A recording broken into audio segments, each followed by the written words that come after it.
Afternoon, Ben. Hello, Mark. You right? Very well. It seems like the point in the day when we should probably talk about being more aero. How exciting. Everybody wants to look more pro. Everybody wants to be more aero. They do. They look at the pros' stems and they are slammed. They are. But as we've previously discussed, it doesn't necessarily mean that they're faster. These two are a case in point, but slightly different. So what I wanted to do is talk about today the difference that we understand in terms of aerodynamics from Baldwin when he won in 1992 to Marcin Biablocki when he took the 100-mile record. Admittedly, they're both two separate events. However, Baldwin used to ride in that position pretty much all the time. So this position, years ago, what they wanted to do is eliminate the pocket of air that's directly underneath the chest. Okay, so that the air just flows up over Chris's helmet and then flows over and around the back. It's a very, very aero position. But if you look how low his arms are in order to achieve that against Marcin's position, he's significantly more upright. Now, this position, although it's technically more aerodynamic, it is extremely uncomfortable to sustain. And over a period of time, you can't actually generate anywhere near the power that you can in this position. Why is that? What does that mean? Well, basically, putting it blunt, it's very uncomfortable on the gentleman's area. It's just very, very uncomfortable on the saddle. For men and women? Yeah, for both, absolutely. I suppose when you look where that saddle is. Yeah, I mean, if you look at the height difference between the saddle and where the handlebars are, the tri-bars are, it's really, really, it's such a amazing position that he got into. I mean, his flexibility must have been absolutely incredible. The other thing is as well, you can see how high his thighs coming up, or his quads are in this case, it's touching his belly. That would also have restricted him ever so slightly.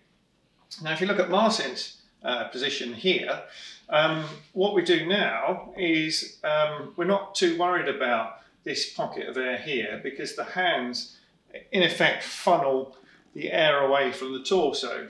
So what that means, we can have a much, much more higher upright position. And it's so much more comfortable.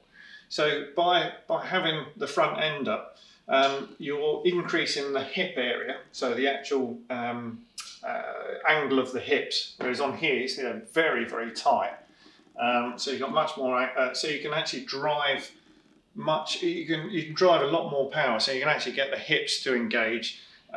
So this position, you're able to generate a lot more power than you would be in this particular position. It's quite interesting actually, because when you look at their pedal positions, if you looked at their legs, you'd think that their pedal positions were entirely different points in the stroke, wouldn't you? Yeah. Whereas actually, when you look at where they are, Baldwin's is slightly higher up in terms of it's 2 o'clock, and Marcin's is more like 3, but his thigh is so much further away from his torso. I mean, even if Marcin's his crank is at 2 o'clock, his knee's only going to be here. It's not going to be anywhere near Baldwin's, which is right up, almost into the chest. So yeah, I mean, there is a big, big difference. But we were always really sort of quite frightened about bringing somebody up so much higher at the front end, because you think it increases what they call your drag coefficient, or your CDA, which is the amount of air that you push out of the way. But I find this sort of thing really fascinating, and I've done some wind tunnel testing. Funnily enough, the aerodynamics of this are very similar to this, but in this position, you can generate a lot more force, a lot more power. So bottom line, lower is not necessarily anything other than slower. Well, we do say that, lower is slower, but this also applies to road bikes as well. So when somebody's got a road bike and they slam the stem, it's can you see me all right there? So Yeah. So basically, I often find this sort of position. So on a road bike, so Because most people aren't riding around on tri-bikes all the that's time. right, You know? exactly. So how does this translate? So it's probably easier to get a set of handlebars. So this will be, your sort of set of handlebars. So basically, I see that slam stem and then pelvis quite vertical. So we're into this position, and what I try and do is I try and get them into that. So even though the bars have come up, the torso angle ends up dropping. The most important thing for anything regarding aerodynamics is how long the air sticks to the back for. So in both of those, the air will come off around about here, and the air will come off around about here, but to a lesser extent on Marcin's back. So it's about getting that back as flat as possible. And a lot of the time, when you're in too low a position, you end up with this hunch in the back here, and the air comes off earlier. So you get a massive disruption of air off the back, which means that you're less aerodynamic. And that's usually what we tend to find with slam stems. Not in all the cases, because there are a lot more cyclists now working on their flexibility than they used to do. But I mean, flexibility to achieve that position is phenomenal, really. Yeah, your average road cyclist, even somebody who's practicing lots of yoga, isn't going to have that degree of extension and flexibility. No, absolutely. So I do take my hat off to Chris for that.